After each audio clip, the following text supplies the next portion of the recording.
they did not find death at the end. Rather, they found death as just a movement towards another world. You will find someone like Motahhari. How great was Motahhari? That his books are around the world today. That when he died, Imam Khomeini stated, Motahhari was the fruit of my life. What honor could you want other than Imam Khomeini saying you are the fruit of his life? That means that everything he taught was instilled into Motahhari. Motahhari died in 1979. Let me tell you a story about the level he has reached that makes you understand what a successful person is. Motahhari, before there was what he would do, he would sleep at 10 o'clock in the evening. And he would wake up at 3 o'clock in the morning. Every day, his wife narrates, this was his routine.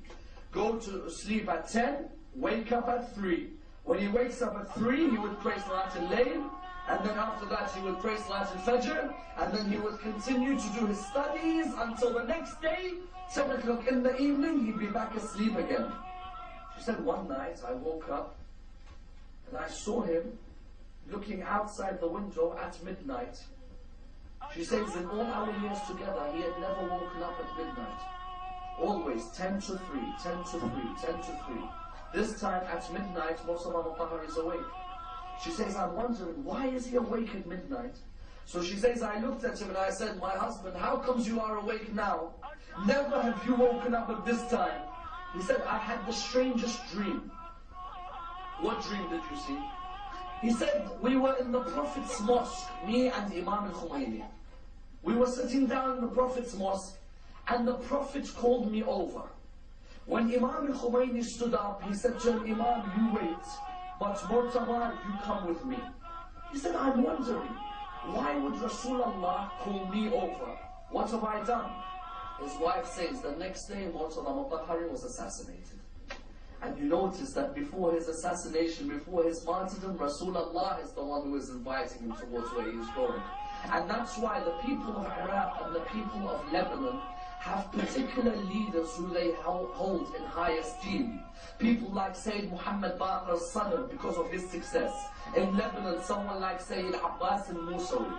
Sayyid Abbas al-Moussawi was the ex-head of the Hezbollah before Sayyid Hassan Nasrallah.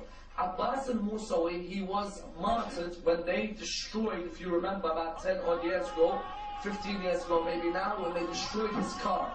What happens with Sayyid Abbas, he used to have a famous dua he used to always recite.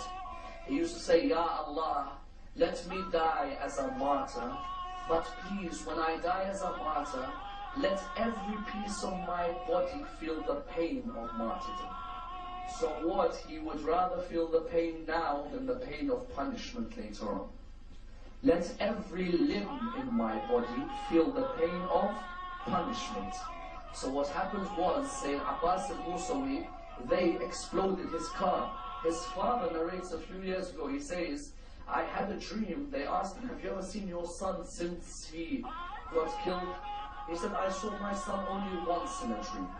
And in this dream, when I saw him, I said to him, my son, what happened to you that day in the car when they exploded the car? And he said to me, Father, I wasn't even in the car then. Allah subhanahu wa ta'ala had already taken me to the world of Barzakh. And he says, so where are you now? He says, Father, me and Imam al-Khomeini are sitting with Imam al-Hussein. And he says, I asked him, how about Muhammad Baqir al-Sadr? He says, my father, Muhammad Baqir al-Sadr is sitting with Rasulullah. Look at the level here. That's a level of a person who looks for success in their life, who is constantly wanting to understand the lead.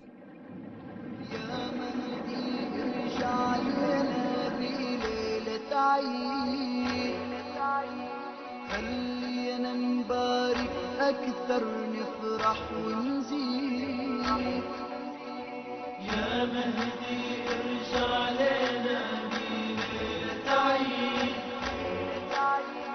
خلينا نبارك